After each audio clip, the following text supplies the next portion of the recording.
Well, good afternoon. Again, we are enjoying some areas where we've got some breaks in the clouds and getting some sunshine finally after some gloomy days.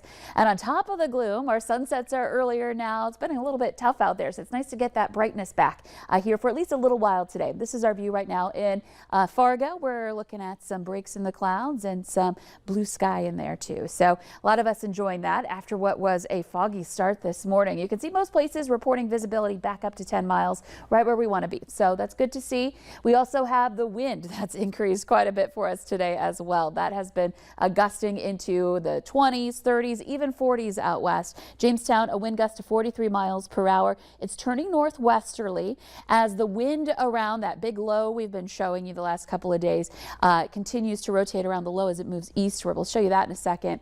We've got a gust to 33 in Sisseton and as far east as Baudette, some gusts into the 20s here. So a blustery afternoon in progress and that wind field shifting eastward. Looking at our temperatures, still in the warm sector here in the southern end of the valley. We've got temperatures into the upper 40s. Wahpeton is at 48, Wadena and Alexandria at 48. Check out Sisseton, 51 degrees right now. It's 46 in Fargo. And then you can see where the cooler air has started moving in. In Langdon, we're at 32 degrees. It's 35 in Devil's Lake. And so looking at your radar and satellite map again, you see there are a lot of areas where we have some clouds drifting through with these breaks still hanging on for now, but that will likely move on as we see this front move through.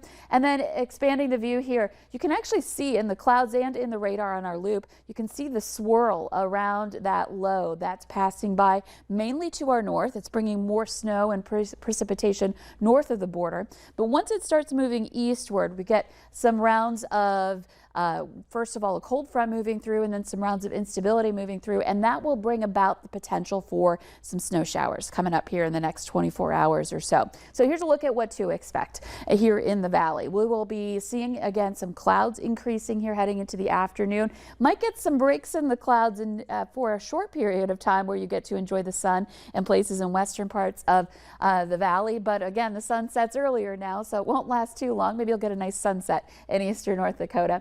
And then by 6 o'clock, you can see that there are still some areas where we've got perhaps a little bit of precip moving through in the northern valley. Overall, though, kind of quieting down precipitation-wise for a short period here around 11 o'clock. You can see we've still got some stronger winds.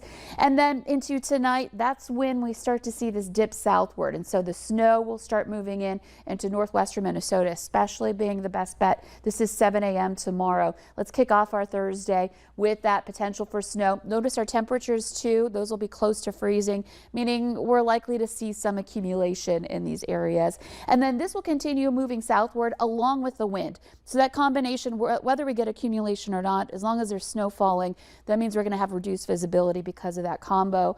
And then moving into the afternoon hours, you see some of that snow starts to move into the southern valley.